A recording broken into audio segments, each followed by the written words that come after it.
Namo tassa bhagavato arahato sama sambuddhassa.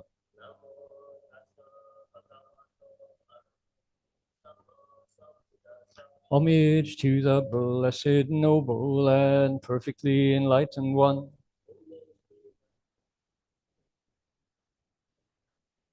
Namo sadanto suchedoye alahadi samyao sampatoshe.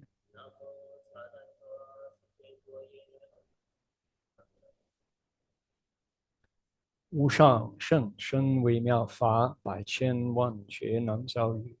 Wo jin jian wan de shou chi yuan jie ru lai zhen shi yi. Supreme and wondrous Dharma, subtle and profound, rarely is encountered even in billions of eons. But now we see and hear it and accept it reverently. May we truly understand the Buddha's actual meaning. 师父上人，各位师兄，大家阿弥陀佛, Venerable Master, Dharma friends, Happy New Year. Welcome to our Sutra lecture today. My name is Heng. It is the 5th of January here in the Gold Coast of Queensland. It's January 4th back in California. Hope you're all well and the new year is looking good for you. We are aware of some of our close friends who are struggling a bit with health. They're in the hospital. We will be dedicating merit to those folks. And as there will be chances for all of you listening to also dedicate merit, please send out your best thoughts to whoever you would like to send some energy and light to. We're going to get started by invoking spiritual presence here, and we'd like to invite the Buddhas and Bodhisattvas of the Flower Garland Assembly to draw near. Namo Da Fang Guang Fu Hua Yan Jing Hua Yan Hai Wei Po Pu Sa Namo Da Fang Guang Fu Hua Yan Jing Hua Yan Hai Wei Po Pu Sa Namo Da Fang Hua Yan Jing Hua Yan Hai Wei Po Pu Sa Namo Da Guang Fu Hua Yan Jing Hua Yan Hai Wei Po Pu Sa Namo Da Fang Guang Fu Hua Yan Jing Hua Yan Hai Wei Po Pu Sa Namo Da Fang Guang Hua Yan Jing Hua Yan Hai Wei Po Pu Sa. One more time. Da Fang Guang Fu Hua Yan Jing Hua Yan Hai Wei Po Pu Sa.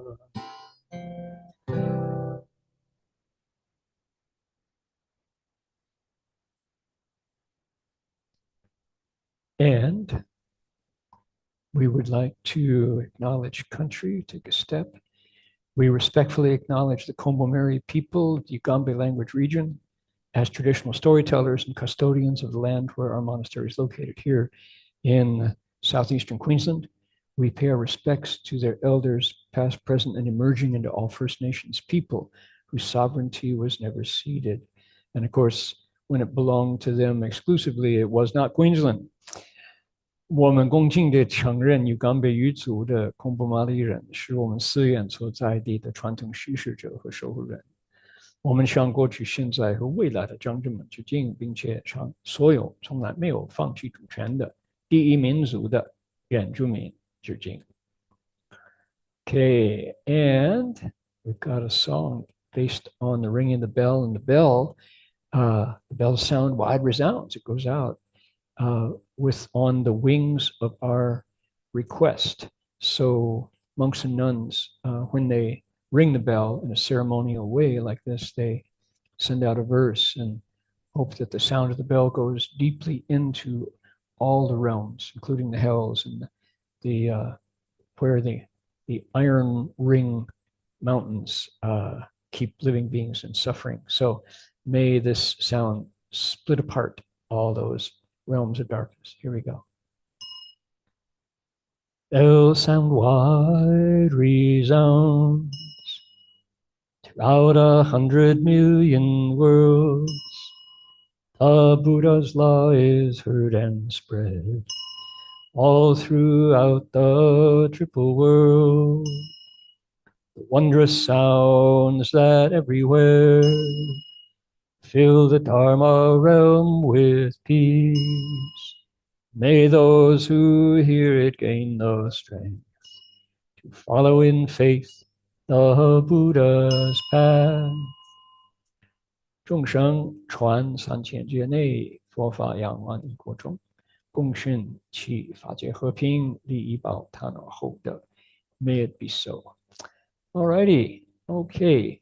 Hey, we have a lot to get to today. I have been talking about Master Hua's hermeneutic. Are you all familiar with that word by now? The lens, the method by which Master Hua presented us the Avatamsaka Sutra, and it was different. It was a unique way in terms of Chinese Mahayana because why? He focused on the practices. He focused on the experience of the Bodhisattva as opposed to a separate philosophical system which got gathered together and became known as the Shensho school, the Avatamsaka school in China. And as I've been talking this way, I realize that a lot of people are going to say, well, what's wrong with the Shensho school? And it's for me to do a responsible job of criticizing or to identifying what Master Hua taught.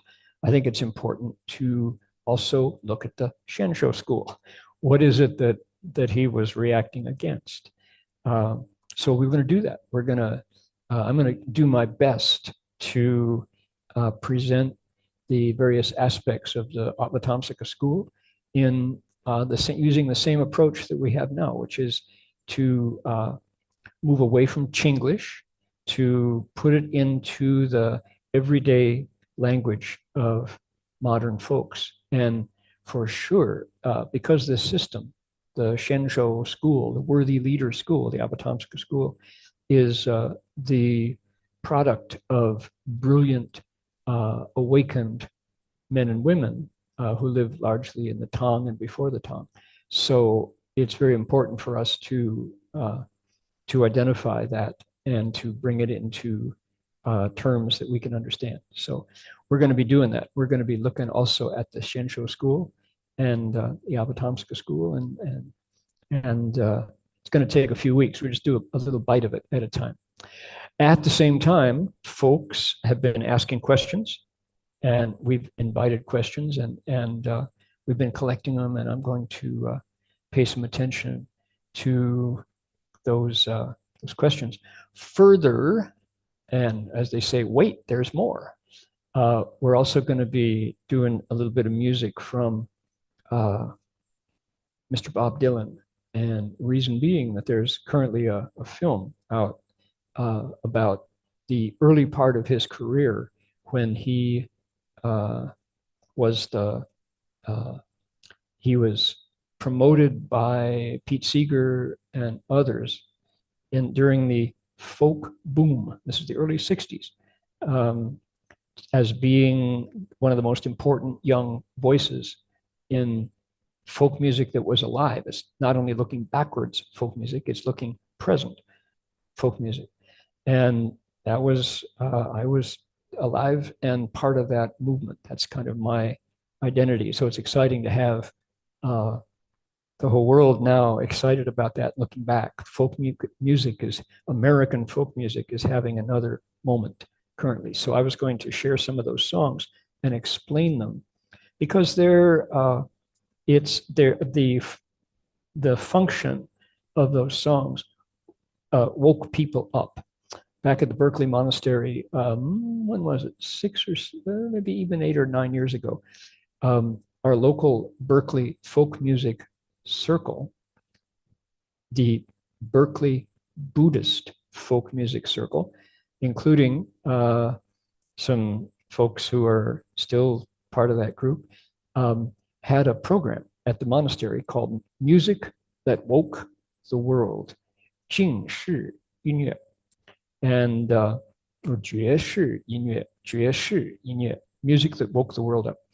And among those folks, Alan Senauke, the Zen master of the Berkeley Zendo, Berkeley Zen Temple, who just passed away 2 weeks ago. And so we'll be sharing some of this music.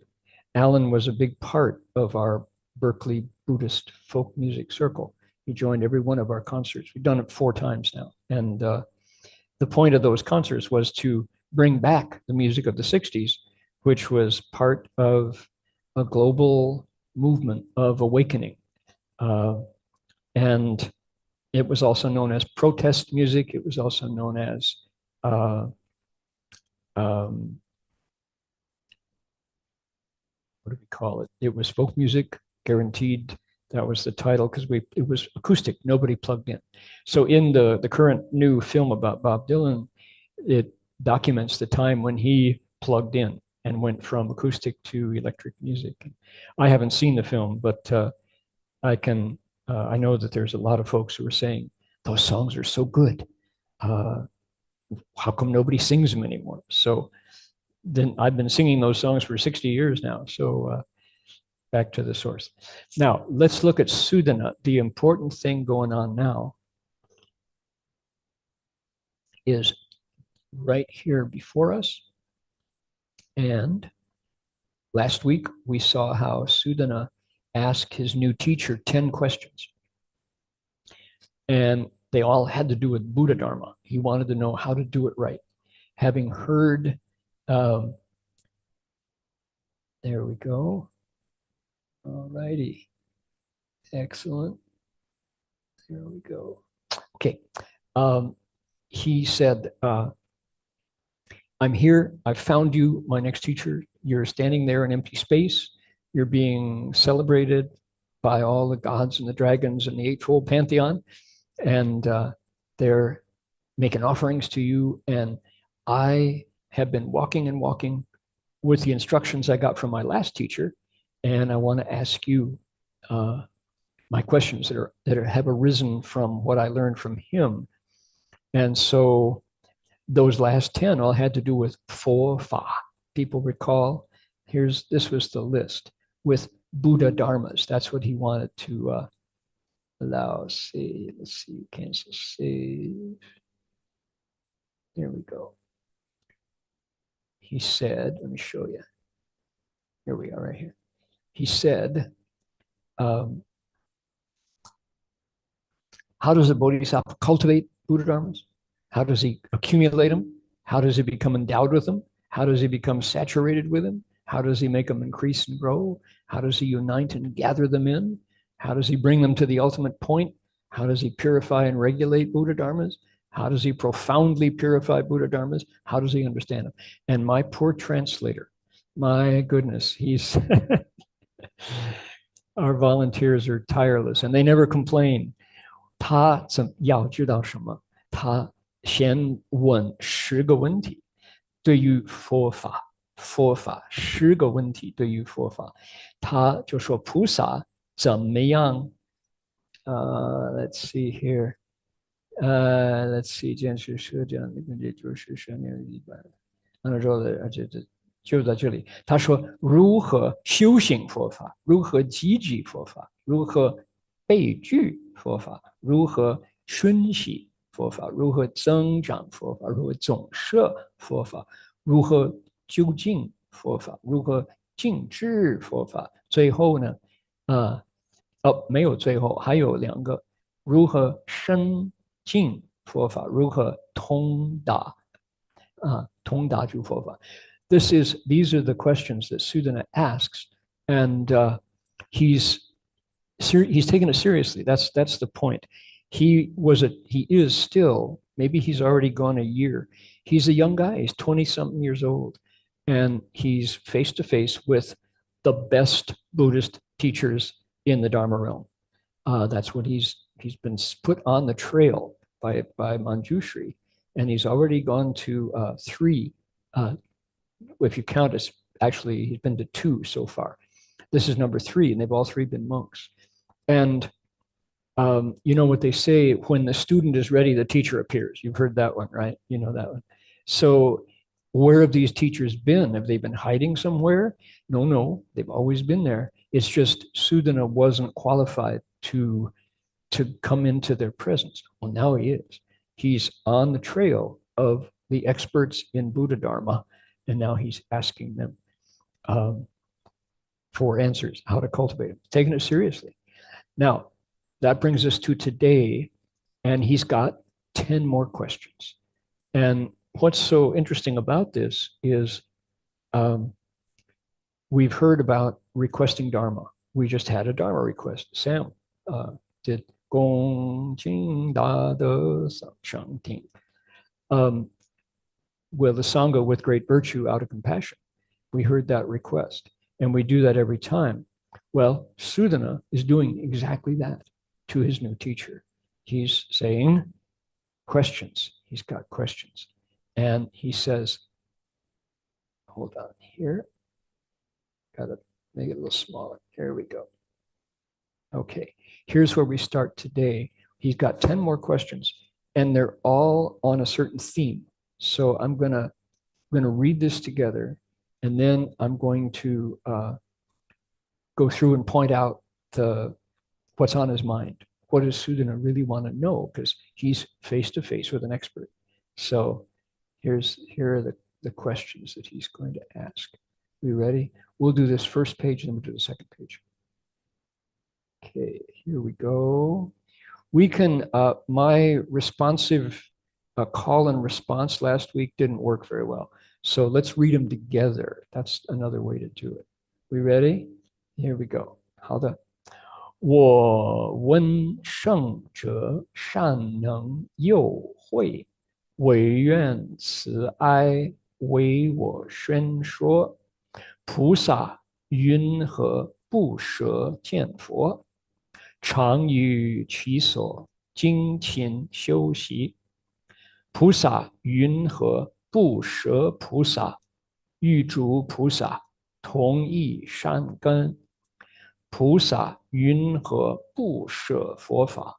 悉以智慧而得明正。菩萨云何不舍大愿？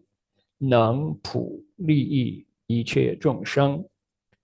菩萨云何不舍众生？住一切劫，心无疲厌。菩萨云何不舍佛刹？普能厌尽一切世界。Okay, that's the first half of the 10. Ready? He says to his teacher, make sure we can get it in the frame here. There we go. All right. He says, please join me. I heard that the sage is adept at guiding and teaching, and I hope you will compassionately tell me how a bodhisattva never gives up seeing the Buddhas, but diligently cultivates in their presence forever. How a bodhisattva never forsakes other bodhisattvas, but shares their same good roots. How a bodhisattva does not renounce Buddha dharmas, but uses wisdom to understand and realize them. How a bodhisattva does not renounce great vows, but benefits all beings. How a bodhisattva does not renounce the multitude of practices, but abides throughout all eons without his mind becoming tired.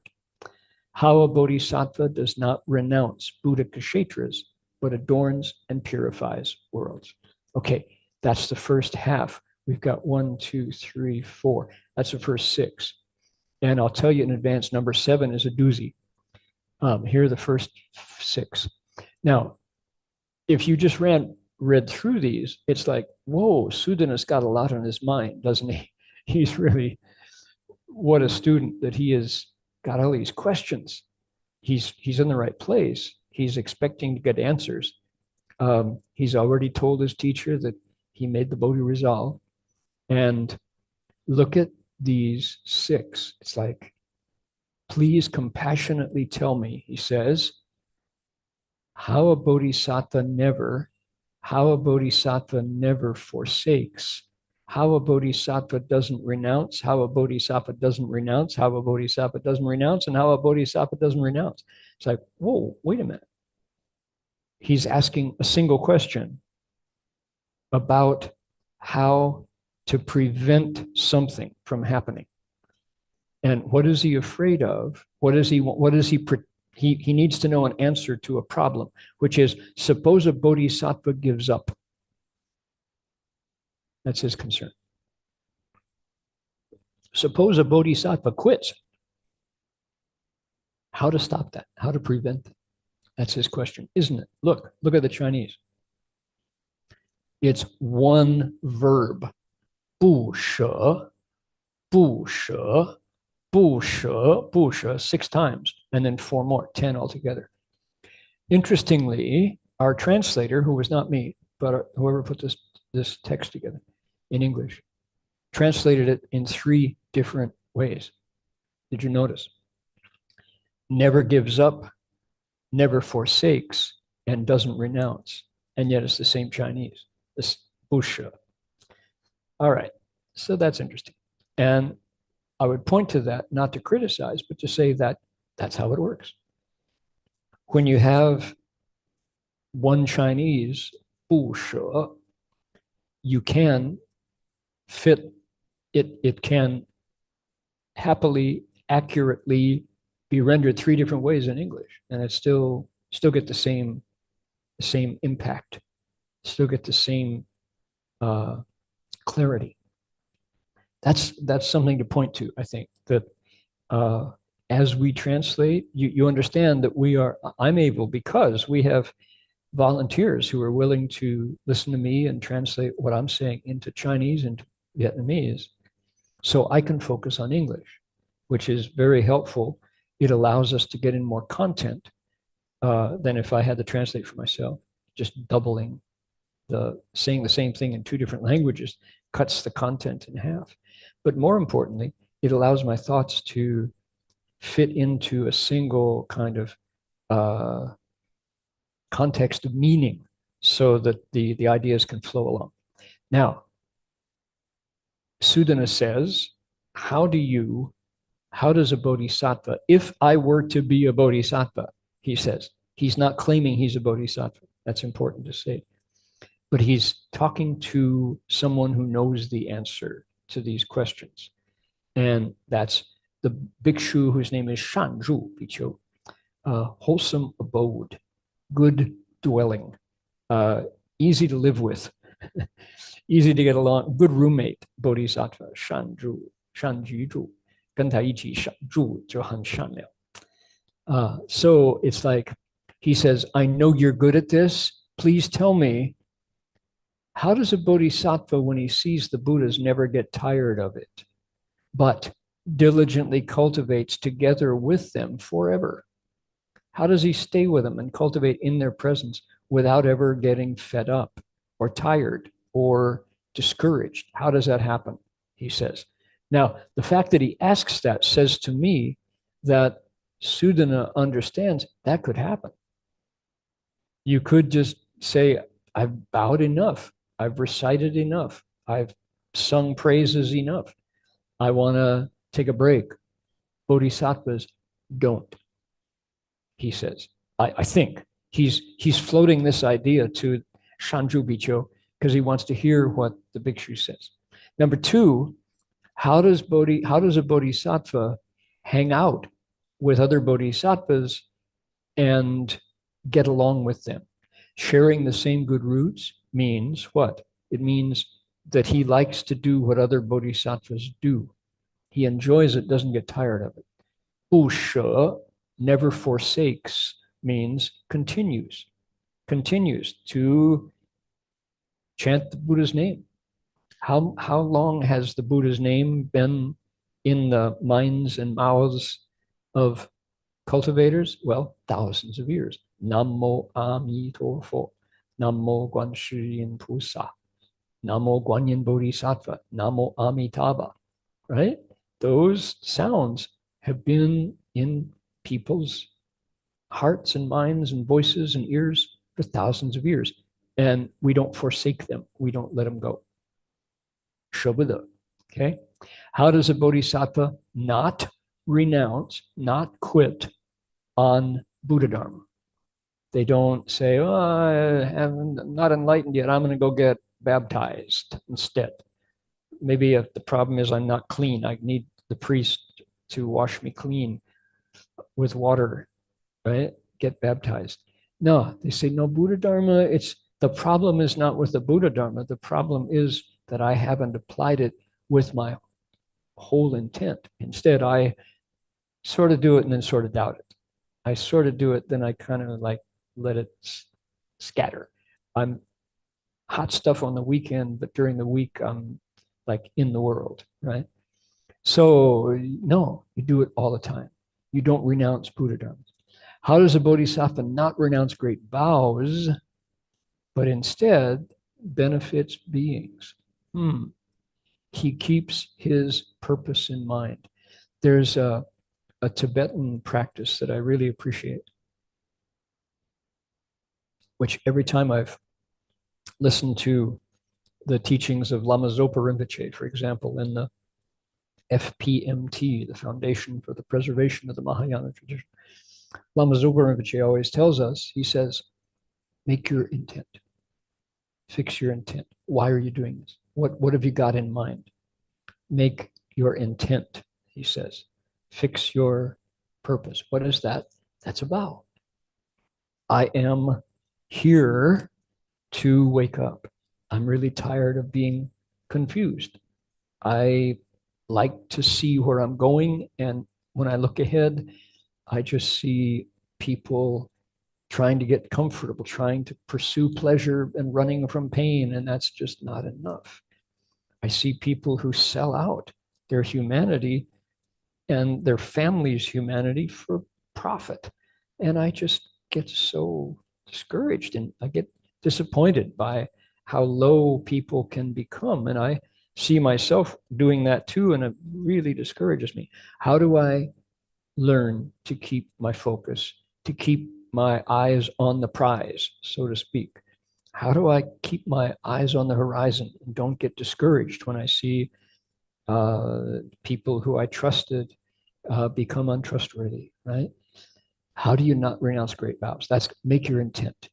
So I really appreciate that, because what the Tibetan tradition is saying there, at least what Lama Zopa Rinpoche was saying is keep your vows close. Don't renounce your vows. And if you are, even as when you meditate, just before you sit down, you say, I'm meditating because why? I enjoy clarity. I enjoy finding in my mind something eternal, beyond emotion, beyond confusion. There's something in my mind that isn't born and doesn't die. It's always there. It's always bright. So I'm going to find that. That's what he means. Make a vow, right? So that's a really helpful practice, is to fix your intention as you practice. Then, how does a bodhisattva not renounce multitudes of practices, but abide through all eons without the mind becoming tired? Wowee, that sounds tiring just hearing about it, doesn't it? You keep your practices through eons. Who could not get tired after the same old practices and seeming to not get anywhere? The answer is bodhisattvas can't. They don't give up their practices because they didn't get enlightened over the weekend, right? Bodhi or bust. Yeah, I remember that. So what they got instead was tired, flaming knees from meditating, and their knees are on fire. So how do you understand that cultivation of the Buddha's Dharma is organic. It's like growing a garden. What's it like growing a garden? You do these certain things and you let nature do its thing, right? You watch, you know, that famous story that Shifu told about Ya Miao Zhuzhang, right? The foolish farmer of Song. The foolish farmer of Song got impatient watching his crops not grow fast enough. So he was so proud. He went out and he wanted to show his dad that he really understood how to be a good farmer and he was a better farmer than anybody else's farmer. So what did he do? He went out and he pulled up his crops. He pulled them up one by one, just a couple inches, just so they grow faster, right? And he came home and he told his father, Dad, the crops are all that corn we planted, don't have to wait forever. It's grew a whole bunch overnight. So the father goes, What did you do, you idiot? He goes running out to the field. Sure enough, it's all died because the foolish farmer of Zong pulled up the crops instead of letting nature do its thing organically. So cultivation is just that way. You provide the irrigation with vows of compassion. You're cultivating to be able to help people. And you provide the soil of the mind that is purified by vows, purified by precepts, and you plant down seeds of Bodhi, Bodhi resolve. You want to wake up and you're going to be of benefit to people who you care about. And then you put all those conditions there and you let the Dharma grow in the mind. Sure enough, those fellow workers at the office who instead went to the casino and came home having not won a thing, the house won, and they got into a fight and they're not talking to their partner and they got a headache and a hangover and you who stayed home to attend the sutra recitation, Fa Hui, the assembly, just, you're seeing a little further, a little more clarity. You're getting confirmed in your vows because you didn't go waste your life at the casino for less than nothing and coming back broken and sad. So, indeed, how does a bodhisattva not renounce these practices but abide through all eons without the mind becoming tired? Not easy. But they trust in their advisors. They have been around the block a few times and tasted that feeling of coming back from a weekend of skiing and just it didn't pan out. And they're feeling exhausted and got to get back to work tomorrow. Oh my God. Yeah. And they think, no, I've done that, been there, done that. I'm going to do something different this time. I'm going to keep my energy and understand that there's a lot of blessings involved in being able to meet the Dharma. And if I can cultivate it, I actually have something to give instead of grasping, and winding up empty. How does a bodhisattva not renounce Buddha kshetras, but adorns and purifies worlds? Now, this one, what's the Chinese for this? Let's take a look. There's a funny one here. It says, Pusa yunhe bu she fo cha, pu neng yanjing yiqie shijie. So if we did the Chinese, it's how he doesn't quit in Buddha lands. Now, what's a Buddha land? To unpack this is Buddhist code, isn't it? We're going to decode the Dharma here. So for cha, let's take one. Let's take Amitabha's Pure Land. Bu she for cha means you don't forget the existence of Amitabha's Pure Land. So the Pure Land of the West, you know it's there. You heard the stories and you know that there are people you've been related to who went off at the end of their life to that Pure Land with a smile on their face and a peaceful heart. And so what were they seeing when Amitabha came to gather them in? So you busha for cha, you believe with your heart that it's really there. And so as a result, no matter what situation you're in, all day long, all night long, around the year, around the calendar year, you yen jing. What does it mean to purify and adorn worlds? It means in any situation you're in, no matter what kind of environment you find yourself in, you recite the name Namo Amitofo. Recite the name of the Buddha of limitless light. And the world you're in is instantly made more beautiful and more pure by the act of turning your mind towards the Buddha of limitless light. What do they say? As the mind is purified, so is the world purified, right? So, 一切为心造, everything's made from the mind. No matter where you are, if you can recall to say Namo Amitabha, that brings your mind to this place beyond affliction, beyond trouble, beyond stress. And that's what it means to purify and adorn. How it was translated? You don't renounce a Buddha Kshetra, but you adorn and purify a world. Well, what about the world you're in right this minute? Right? So that's makes sense. Makes sense. Okay. You've been listening to me go on so long here. We have a bunch of questions. Hold on here. Okay. When good intentions turn to resentment, how do you escape?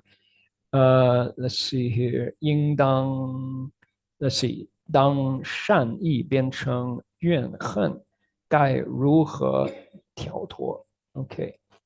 So that question fits perfectly with our last vow by Sudhana, doesn't it? That's exactly what, oh, this is interesting. There's latency. Sam, look at my mouth and on the screen is not the same as my mouth. How are we, what kind of latency? We got something going on here. Interesting. Okay, I will share my screen again. You notice there's a lag. Interesting. Okay, there we go. Sharing. All right. So Sudhana just asked the very same question. How does a bodhisattva busha focha, not let go, not forget about Buddha lands, but instead is able to purify worlds no matter where he is?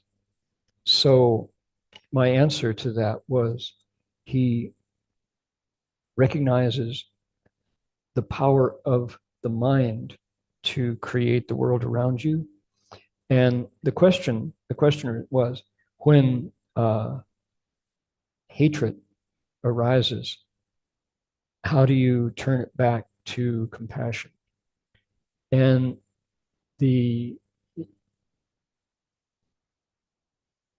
I want to congratulate the questioner to already know when your mind has gone sour, when your mind has gone yin away from yang. If you're aware of that, that's half the battle. So congratulations to be able to tune in. I think before we begin to cultivate, most of us aren't even aware what's on our mind.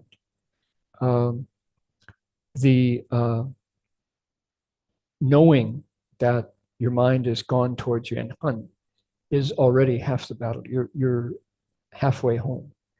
So another important step is knowing that it turned, right? Before you had a wholesome state of mind. Now you've got a negative state of mind. Most of the world, at least the world that I knew, my family and my world I was in, when the mind goes sour, what do? You try to blot it out. Alcohol is number one. No matter where you go in the world, every culture has their own alcoholic intoxicant. In Japan, it is sake, right? You just go in to the bar and order up some sake or Sapporo Pijo, Sapporo Biru, or Suntory whiskey, right? That's Japan. My folks are from Ireland, and Ireland is Guinness. Guinness is good for you, right? Fill it up again, lads. And you drink a pint. and never from a can, always from a Pilsner glass. So my other half, my mother's side, is Scottish. And the Scots, my goodness, they are famous for uh, being strong drinkers of mead and all kinds of good Scotch whiskey. Oh my goodness. So, and in France it's wine, and in German it's beer and schnapps, and in Russia it's vodka, in Poland it's vodka.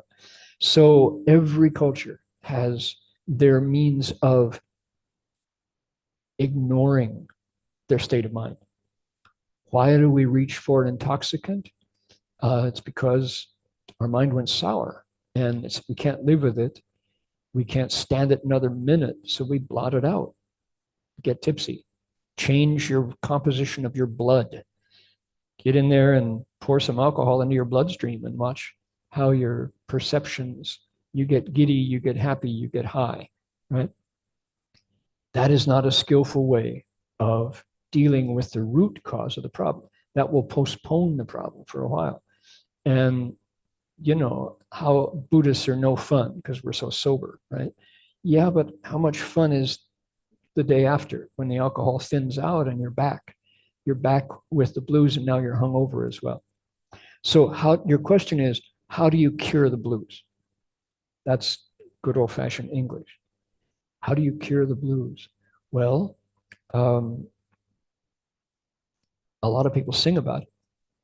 That's where the blues music came from. Was ways to transform affliction. So essentially, I could answer that question. There are 84,000 ways to chase the blues. And the thing about the Buddha Dharma, 84,000 different methods, is it's going to the root of the problem. The root of the problem is a state of mind that is ni jing, that is an unpleasant state. Now, the shortest answer, I could have answered your question with cultivate, one word. What do you do when your wholesome state becomes negative state? Cultivate the way. Apply any one of 84,000 methods and recognize that negative states, yuan hen, what is yuan hen? It's an emotion. And an emotion is a thick thought, a thought that gets coagulated, that gets stuck. So when a thought gets stuck and you don't have enough samadhi to turn it, then that can be an emotion.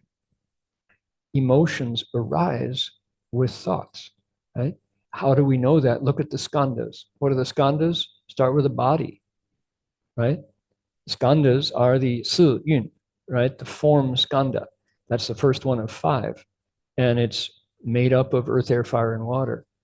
And the second skandha, the second component of our lives is what? The second component is what's called shou.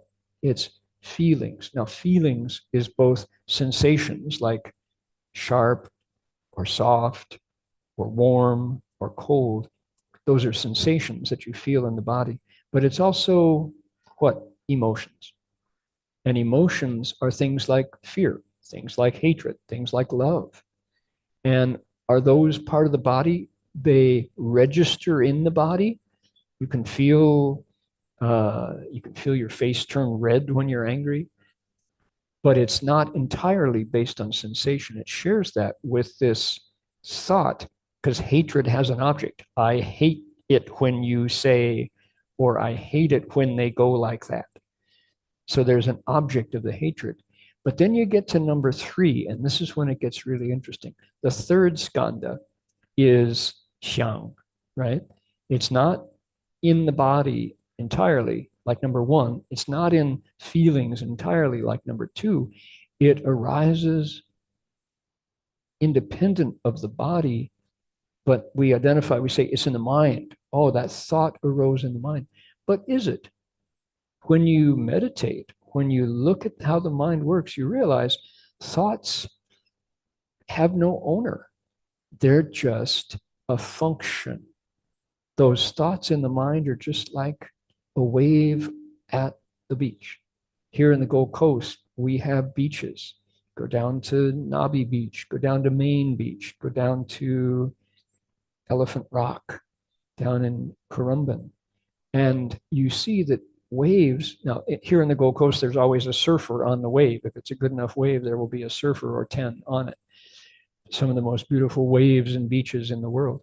But those waves hit the shore and dissipate. Here they come, they hit the shore, they disappear. Here comes another one, just like the other one, coming, hit the shore. Our thoughts are just like that. Thoughts think us in a real way. Like say, oh, my thoughts are good today. Those aren't your thoughts. Those are the thoughts that just function the way the sun hits the water and reflects. It's the same kind of thing. Okay. And yet, when they combine with the body and sensation, they can stick. They get coagulated. Those thoughts become emotions. And that's when we think, oh my God, I'm really got the blues today. Really feeling down, really feeling bummed out. It's only because we haven't watched the thought behind the feeling. So what is hatred?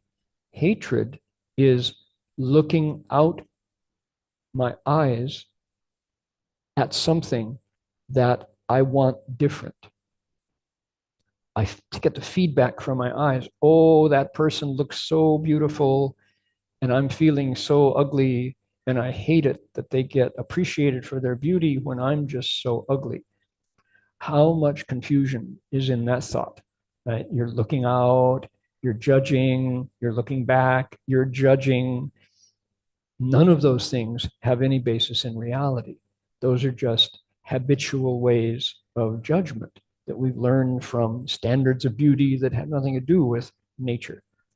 Just the way things grow based on karma. It's the way the seeds we plant produce the harvests that the crops that we harvest. So what do we do? This is the answer, long answer to your question. What you do is you appreciate. Our crows are back. They're commenting again. I have a critic on black feathers out there. So interesting. So anyway, what you do with those thoughts is you say, those thoughts are not me, not mine. And if I pursue with this baseless feeling of hatred that has so much work involved and has no basis in reality, if I pursue that, I'm likely to make a mistake and create some negativity that then I'll have to pay for. I'll act on that hatred and I've lost a friend and my mind goes sour and I've lost my state, my happiness that I felt before. I saw that person who was so hateful. Right? So instead of all that, you say, no, you say, 争是胜福心与道相违背，辩胜四象心由何得三昧? Fighting with someone whom I hate is a attitude of win and lose. I feel like I'm a loser, and so I'm going to hate you because you're the winner. Right? That stands in opposition to the Tao. You're never going to get to samadhi if you allow those thoughts to move you into fighting. Into hatred. So much work. 争是胜负心与道相违背. Those are the opposite of the Tao. What is the Tao? The Tao contains everything. The Tao doesn't judge. It doesn't choose. It doesn't pick winner and loser. 辩胜四象心. Furthermore, as soon as you have that attitude of hatred and you let it turn you to fight, oh my gosh, there's a self, there's others, there's rights, there's wrongs, there's winners, there's losers. And now you have turned your back on the Tao and gone out into the world confused and just you've been turned by your own mind, chasing shadows. 由何得三昧? Where are you going to get samadhi from? Samadhi is going to wait until we let that go and say, oh, that person looks so good. They're beautiful. I agree. That let them be beautiful. It has nothing to do with me. I'm ugly. As soon as I cling to a thought of hatred, immediately my mind is ugly. Let it go, and immediately I'm more attractive. But I don't want to cling to that either. Those are all external judgments. If I really want to keep my thought of happiness, wish well, 随喜, joyfully support others' appearance and your own appearance. Nothing good comes from pursuing hatred, right? So there you go. Long answer to your question. Work on your mind. That thought of hatred didn't come from anywhere else. It came from a habit that we haven't caught yet. Turn it around, refuse to fight, and give number one to others. Let them be the winner. Let it go. And you're safe at home with a happy mind. You've turned yin back to yang in that thought. Okay. Move that away. Here we go. Next. Next one. Here we go. Ready? 4 more. Ready together? 菩萨云何不舍佛力，悉能知见如来自在。菩萨云何不舍有为，亦复不住普欲一切诸有趣中，有如变化，是受生死，修菩萨行。菩萨云何不舍闻法，其能领受诸佛正教？菩萨云何不舍智光，普入三世，智所行处？Okay, how do you like hearing your voice saying the Avatamsaka Sutra? Isn't that cool? To say, wow, that came right from my own voice. My own ears heard that. How wonderful. Here we go. How a bodhisattva does not renounce Buddha's powers, but knows and sees that thus come one's self-mastery. Tell me how a bodhisattva does not renounce conditioned existence and yet also does not dwell in the world, but everywhere in all destinies of existence seems to undergo birth and death as if by transformation and cultivates bodhisattva practices. How a bodhisattva does not renounce hearing the Dharma and can completely comprehend and receive the proper teachings of all Buddhas. And finally, tell me how a bodhisattva does not renounce the light of wisdom and uses the wisdom of the 3 periods of time. Okay, those are his 10 questions. Boy, that number 7. Number 8, that is. Number 8. Okay, let's look at number 7. What is it? It began with, Venerable Sage, I've already brought forth the resolve for Anuttara Samyak Sambodhi, but I still don't know how a bodhisattva. Tell me how. Compassionately tell me how a bodhisattva doesn't renounce Buddha's powers, but knows and sees that thus come with self-mastery. Okay, again, 4 more. 不舍, doesn't renounce, doesn't renounce, doesn't renounce, and doesn't renounce. What is the Chinese for this? Take a look. Oops, not that one. This is what I want. It's 不舍, doesn't renounce, doesn't give up, doesn't forsake, doesn't let go of, doesn't quit. This is what he wants to know. How do bodhisattvas not quit? And again, what that means is Sudhana is tuned in now. He knows that it's easy for bodhisattvas to quit. Ordinary people would renounce. Ordinary people would give up. Ordinary people would forsake. Ordinary people would let go of. Ordinary people would quit these 10 things. Because why? Teaching living beings is tough. It's hard. Man, oh man, I have on my deck every day an encounter with living beings who are hard to teach. They are called rainbow lorikeets. And they have this attitude that every bit of food that appears belongs to them. They are stubborn in that pursuit. They have appetite. These rainbow lorikeets they're small, colorful, extremely colorful parrots. And The other birds who are 10, 20, 100 times bigger than these lorikeets are all afraid of them because these lorikeets lower their heads and charge and fly directly at the eyes of bigger birds like turkeys, like cockatoos. And the other birds go, whoa, back, oh, okay, okay, it's yours, it's yours. You know, they do. They chase the other huge birds away and eat everybody's food. Now, I have failed in my attempts to convince the lorikeets otherwise.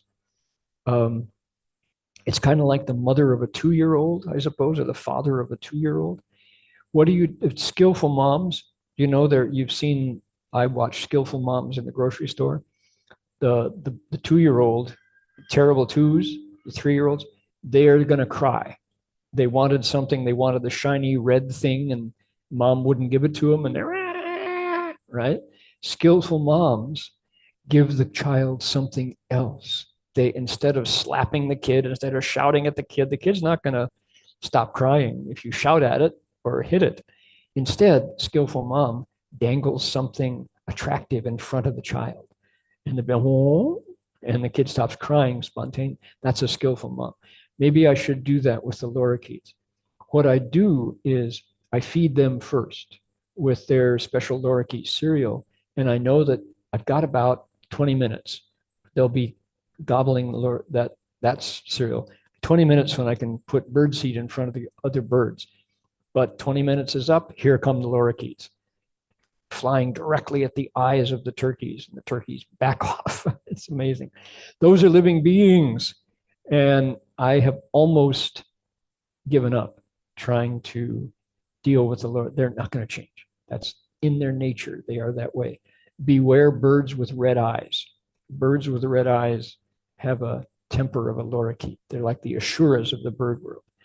So bodhisattvas find skillful ways to not quit on the lorikeets. I'm not there yet.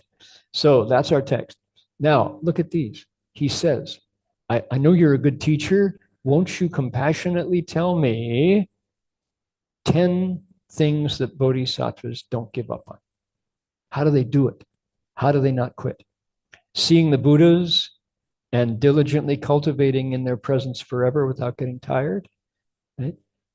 How do you hang out with other bodhisattvas and do the good things they do and never get tired? How do I use wisdom to understand the Buddha Dharma? And two, the Chinese is chengjiu. How do I succeed in my cultivation of any Buddha Dharma? How do I take one of those 84,000 methods to success? How do you do it? That's what he wants to know. How do bodhisattvas not renounce great vows, but benefit beings? They keep their purpose in front of them at all times. How do they, look at this one, not renounce all those different practices, but keep going in life after life and never get tired? Imagine. So how hard this is? Now, Sudhana, these are the questions in front of him. He's not there yet. He's able to ask these questions, and he's at the beginning of the path. He's a beginner, but he's looking ahead.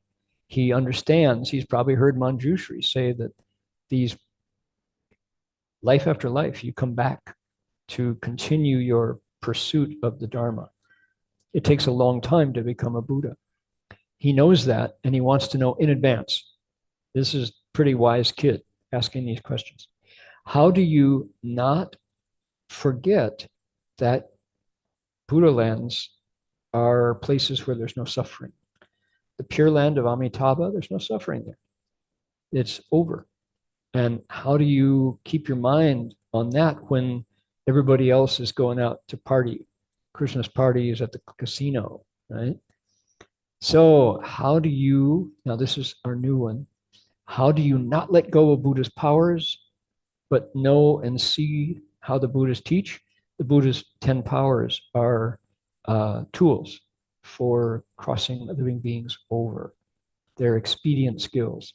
And when you see somebody use psychic powers to teach, oh my goodness, Ta Xin Tong, right? Knowledge of others' thoughts. Tian Yan Tong, knowledge of the Deva's vision. Oh my goodness, these are all powers that bodhisattvas use. That's how do you keep cultivating so you can accomplish this? Now, this is the one that I mentioned. Take a look here. This is so complex. How do you not renounce conditioned existence? What is that? 有为. It means, how do you stay in the world? What is conditioned existence? That's the world where you get old, where you pass away. We have two friends close in our community who are both in the hospital as of today, and one because of an auto accident, and one because of old age, approaching late 90s. And that's the conditioned world where things get old, they get sick, they pass away, and they come back. That's conditioned existence. How do you stay there? That's what a bodhisattva does. Bodhisattvas stay in the world of impermanence.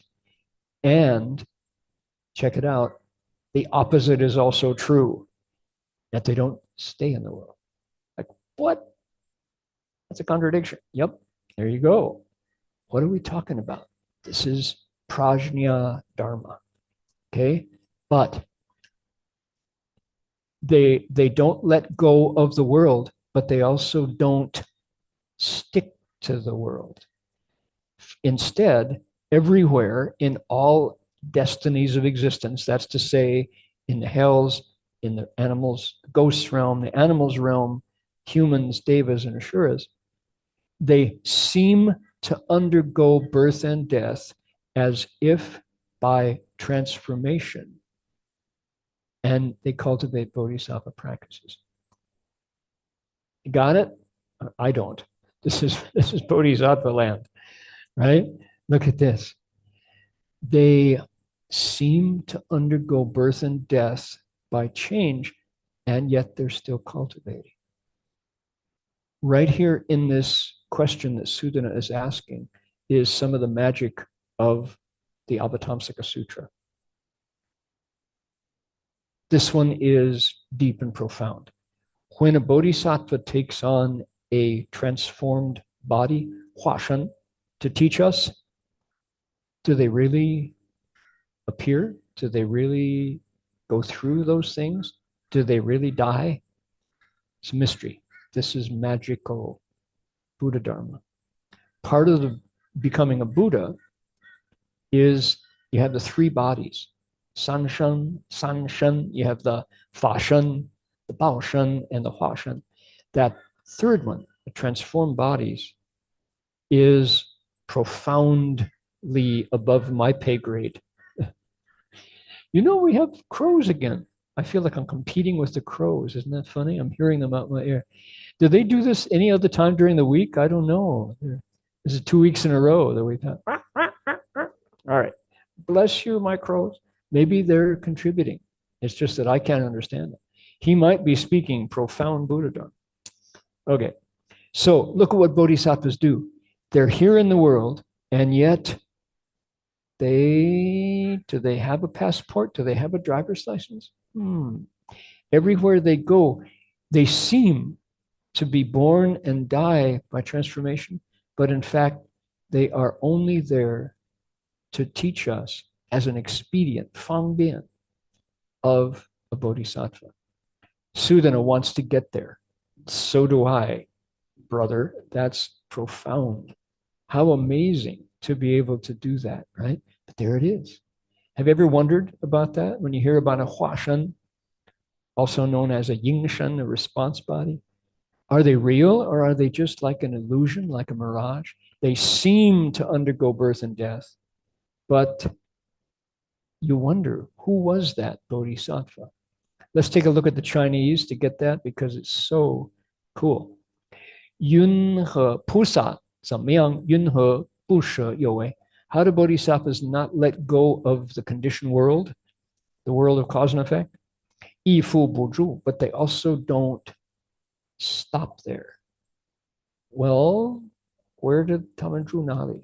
Pu yu yi che you zhu you qu zheng. In 就是六道轮回, doesn't matter where they're born, the six destinies, 有如变化, 异受生死. They are born and yet they die seemingly by transformation, 修菩萨行, at the same time. That's a profound state. That is a deep, deep bodhisattva state. Isn't that cool? That's why I say that particular vow, that particular question that Sudhana has is one of my questions too. He wants to know, how do they do that? Okay, number 8. Let's see, that was number 8. Number 9, how does he hear the Dharma and he gets all of it, no matter how profound? How do bodhisattvas do that? Because Sudhana has heard a lot that he doesn't get yet, I'm sure. Finally, he says, how do bodhisattvas stay with the light of wisdom and understand past, present, and future? They don't renounce the light of wisdom. 不舍智慧光. They stay with it and they use that wisdom, past, present, and future. How do they continue? How do they continue without quitting? How do they keep on, keep going? How do they sustain their practice? How do they 常住? How do they abide? Isn't that good? Yeah, this is really wonderful stuff. Sudhana is growing really fast, as this is only teacher number 3, isn't it? But he really wants to know. Okay, let's see here. 上人的六大宗旨不求 let's see here. 不求怎么理解? I talked about that last week. 比如在 let's see here. We don't want to show people's names here, sorry. For example, if there's an unequal distribution of labor income in the workplace, how do bodhisattvas deal with it? Yeah. So, 六大宗旨, how do you 不争? How do you 不谈? How do you 不求? So, the questioner says things like, suppose in the workplace, suppose when you go to work, somebody gets more money than someone else, but they don't deserve it. It's unfair. How do you respond? That's a powerful question. And if you wanted to say, show me an example of unequal distribution of resources, currently in America, there are 12 multi-billionaires whose assets are more than 60% of the country combined. 12 people. That's a profoundly unequal distribution of resources. Wealth inequality. It's unequal, inequality. That's a major, major problem. And it leads to upsets. It leads to things changing violently often. So if you are cultivating the bodhisattva path and you've got, you say, I refuse to fight, I refuse to be greedy, I refuse to seek, I don't want to be selfish, I don't want to get all the good stuff for myself, and I don't want to lie. Those are the 6 guidelines, right? 不争不贪不求不自私不自利不打妄语. So how do you apply that personal principle to a social situation?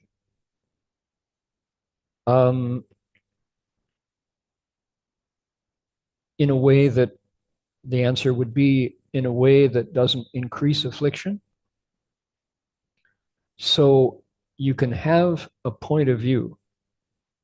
You can say, when I see a situation, somebody, let's say the relative of the boss's nephew is getting a salary twice what I make, and yet he doesn't do any work. He's only getting a higher salary because he's related to the boss. That is a classic marketplace situation that makes people very unhappy because it's unequal. So, how do you respond? I would suggest that you want to identify the Dao Chang and the Shi Chang. The Dao Chang is the place of cultivation. That's your own body, mouth, and mind. There is the Shi Chang, the marketplace. The marketplace is where people in the world come to exchange goods, including your salary for effort. You put in the hours and you get your paycheck. So to confuse the two is going to make you, number one, very frustrated in the marketplace. Number two, lose faith in the Bodhi Manda, in the cultivation place, in the way place. Because you say, hey, I don't fight, I'm not greedy, I'm not selfish, and yet there's this deep there's this deep injustice that's happening here. So, do you get the point? If you want to apply world transcending principles and insist that the world entering marketplace has to respond, it's not going to satisfy you. You're using the wrong tool for the situation. Now, if you can find a way to enter peacefully in negotiations to get salary inequality straightened out, and as you do that in your mind, you do not fight, and you are not greedy, and you're not seeking, and you're not selfish, then you are a very valuable negotiator. You're someone I want on my team as you go to apply the laws of the country, to apply the laws or the constitution, the organizing principles of your company, to iron out inequality. Inequality in a workplace, if somebody's getting more money and they don't deserve it, that came from some decision of someone in power, someone in authority. By, in your mind, rang or buzheng, bu shi or butan, right? Yielding instead of fighting, giving instead of being greedy. If you're firmly holding those 6 guidelines, what will happen is you will have less affliction. The purpose of the 6 guidelines is to put your mind in relation to the Tao. Because why? Fighting, greed, seeking, selfishness, benefit, and dishonesty create affliction in your mind. Now, if you can yield instead of fighting, you avoid that affliction. Your life is better. You can be happier. You will see wisdom. You'll always be welcome in the community when you are yielding and not fighting. If you expect a mind free from affliction to solve an inequality of salary in the workplace, you got the wrong tool for the job. What you need is arbitration. What you need is a company based on equity, based on justice. How many are there? Probably not many.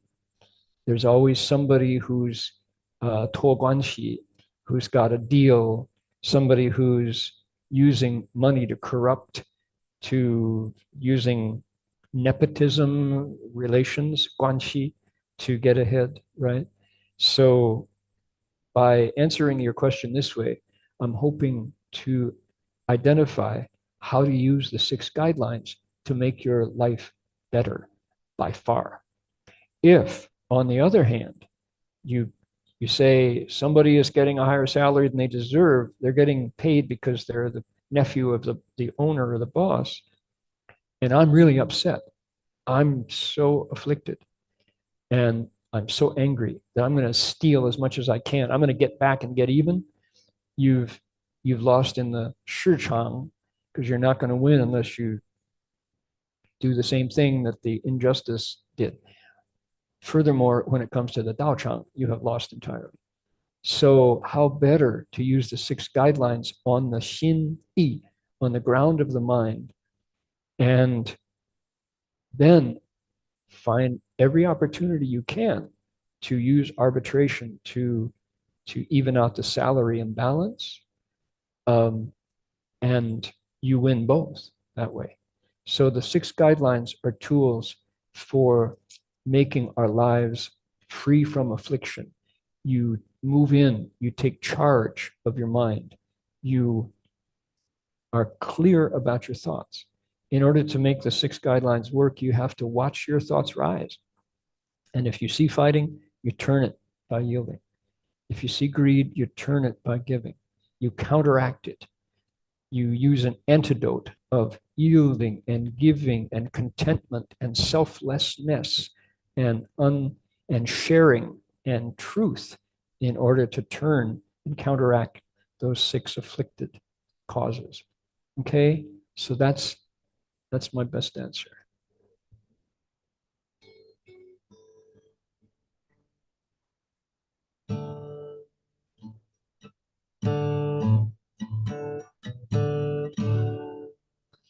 Now, I mentioned that there's a time coming up when let's start over. I was a young man in the 60s, and there was a time of intense transformation in the world. And I was in Berkeley, California, a place that lots of changes came quickly, and young people's voices were being heard. One of the people who led, whose thoughts were shared worldwide, was a man named Bob Dylan. Still alive, still going. Bob wrote a number of songs in the early phase of his career that were guiding lights for a lot of us. And music has that power of bringing people together and giving us, finding community through the sharing the music. This is one of those songs. Come gather round people wherever you roam, admit that the waters around you have grown, and accept it that soon you'll be drenched to the bone. If your time to you is worth saving, you better start swimming. You'll sink like a stone, for the times they are a-changing. Now, Bob Dylan points at people who use words. Come writers and critics who prophesize with your pen. Keep your eyes wide, the chance won't come again, and don't speak too soon, for the wheel's still in spin. There's no telling who that it's naming, for the loser now will be later to win. Times they are a-changing. Bob uses biblical imagery, and I remember singing this song with Alan Senaki, our dear friend who just passed away, the teacher, head of instruction at the Berkeley Zendo. Come senators, congressmen, please heed the call. Don't stand in the doorway. Don't block up the hall. For he that gets hurt will be he who has stalled. There's a battle outside and it's raging. It'll soon shake your windows and rattle your walls. For the times they are a-changing. This was, the 60s was a time of profound change. And I think we may be heading to another of those times. Come mothers and fathers throughout the land. Don't criticize what you don't understand. Your sons and your daughters are beyond your command. Your old road is rapidly aging. Please get out of the new one if you can't lend your hand, for the times they are a-changing. This is a time when our classmates were had the wrong draft number and were pulled out of their lives in America and sent overseas to die in illegal war. And young people said, hell no, I ain't going. I'm not going to go. The line it is drawn, the curse it is cast. The slow one now will later be fast, as the present now will later be past. The order is rapidly fading. First one now will later be last, for the times they are changing. So prophetic sounds. And in honor of Zen Master Allen and the late Dharma friend who I last sang this song with at our Music that Woke the World concert at the Berkeley Monastery. I wanted to share this with everybody. There's a new film out on Bob Dylan's one phase of his life. So people will be hearing this. Come gather round, people, wherever you roam, and admit that the waters around you have grown, and accept it that soon you'll be drenched to the bone. If your time to you is worth saving, then you better start swimming or you'll sink like a stone, for the times they are a-changing. Come writers and critics who prophesize with your pen, and keep your eyes wide, the chance won't come again. Don't speak too soon, for the wheel's still in spin. There's no telling who that it's naming. Oh, the loser now will be later to win. Oh, the times they are a-changing. Come, senators, congressmen, please heed the call. Don't stand in the doorway, don't block up the hall, for he that gets hurt will be he who has stalled. There's a battle outside and it's raging. It'll soon shake your windows and rattle your walls, for the time they are a-changing. This is the verse that everybody got the emotions involved in this one. Come, mothers and fathers throughout the land, and don't criticize what you can't understand. Your sons and your daughters are beyond your command. Your old road is rapidly aging. Please get out of the new one if you can't lend your hand, for the time they are a-changing. Ooh, trouble. The line it is drawn, the curse it is cast.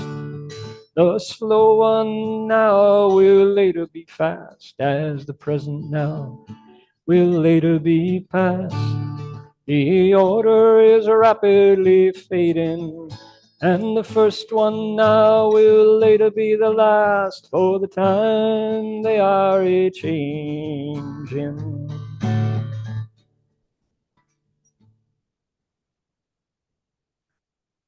And that song genuinely scared a lot of elders who were so they like, how dare these children say these things, right? It was powerful. Do just one more, because it was the most. Let's see, did I bring this one up already? Yes, here we are. This was the most famous song of Bob Dylan's many, many, many hundreds of songs now. And it was, and they talk about an anthem, that is to say, this song changed things. When people sang it, minds changed. And it was a time when, like, I want to say another reason why I decided to sing this in a sutra lecture is there were choices back then. Many of my friends went to Chicago during the Democratic Convention and found themselves in the middle of what was called a police riot, and had their heads split by heavy sticks at the hands of the police, and were completely turned off or motivated to get more involved in politics by the unjust behavior of the authorities. And I instead became a monk. What I saw, I was in Chinese language summer school in Middlebury College, and our television was tuned to Walter Cronkite in the national news, showing the cameras showing the police beating the heads of my classmates who didn't go to Chinese language summer school, instead went to Chicago to be part of the change that they wanted to see. Hubert Humphrey was the candidate who came out of that convention, and I saw the futility of raising your voice, as Bob Dylan was having us do, when the clubs are heavier, when the police can beat you down and break your head with a club. It doesn't matter. The first one now will later be last, because the times, they are changing. So I thought, the number one place to change is my own mind. And if I can really see things differently, then everything I do, every word I say will be motivated from a different view, from zheng jian, from right views. And so I decided to become radically different and not pursue wealth, not pursue fame, not pursue power, but pursue principle and truth from the source, which was an awakened mind. So these songs for me were the catalyst for me leaving home, actually. Just getting in line for the police to beat you down was fruitless, right? So these, it's another kind of Bodhi resolve, but these songs were significant for me. They were critical for becoming a Buddhist monk.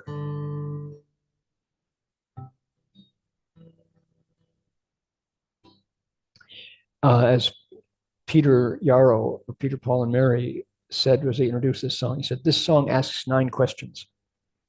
And the answers to these questions will determine our future, as they have all along.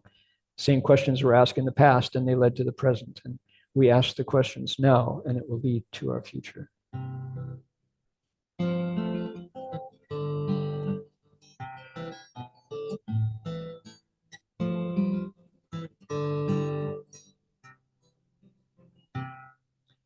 How many roads must a man walk down before you call him a man? How many seas must a white dove sail before she sleeps in the sand? How many times must the cannonballs fly before they are forever banned? The answer, my friend, blowing in the wind. The answer is blowing in the wind. How many years can a mountain exist before it is washed to the sea? How many years can some people exist before they're allowed to be free? Yes, and how many times can a man turn his head, pretending he just doesn't see? The answer, my friend, is blowing in the wind. The answer is blowing in the wind. You're welcome to join me this time. How many times must a man, woman look up before she can see the sky? Yes, and how many ears must one person have before she can hear people cry? How many deaths will it take till we know too many people have died? The answer, my friend, blowing in the wind. The answer is blowing in the wind. Last line again. The answer, my friend, is blowing in the wind. The answer is blowing in the wind.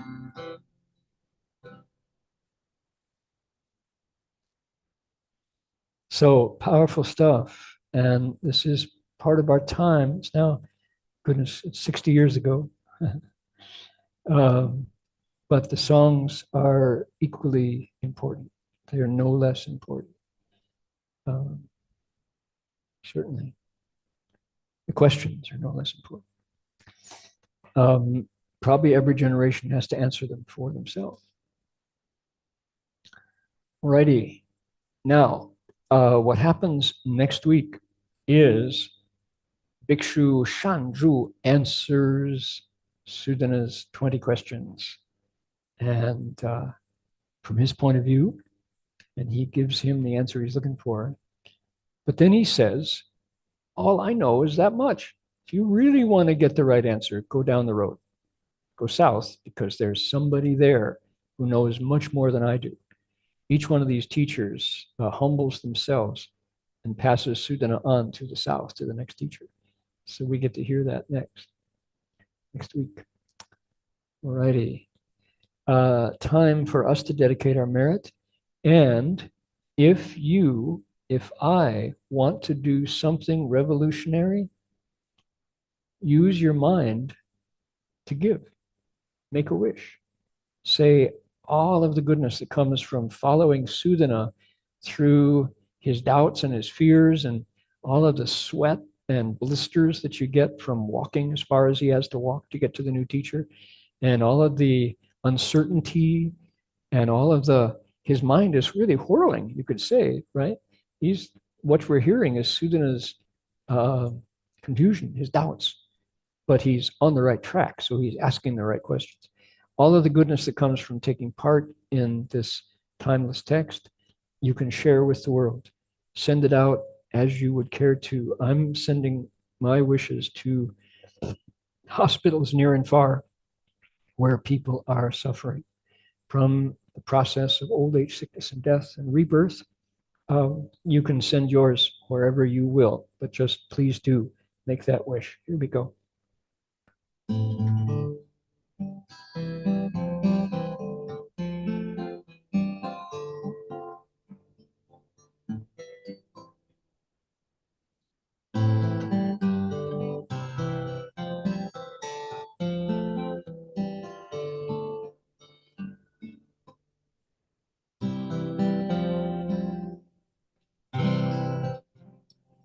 May every living being, our minds as one and radiant with light, share the fruits of peace with hearts of goodness, luminous and bright.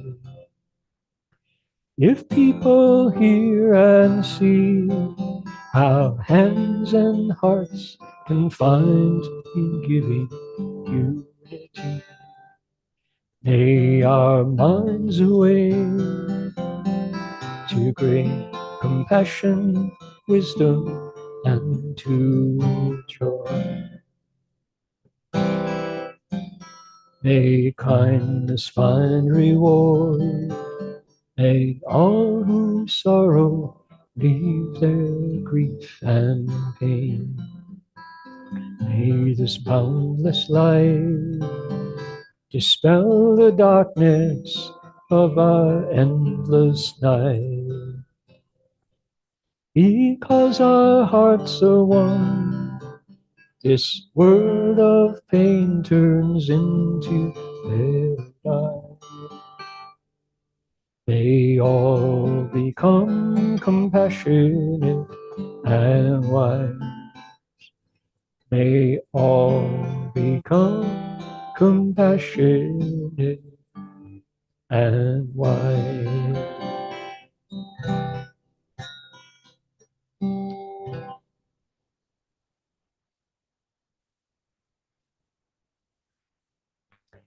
Okay, before we go, I'd like to invite you to join me in bowing to the Buddhas and bowing to our teacher.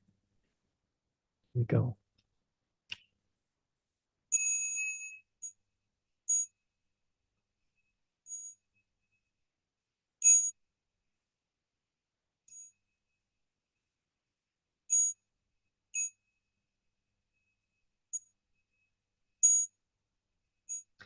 Bow in respect to the Venerable Master.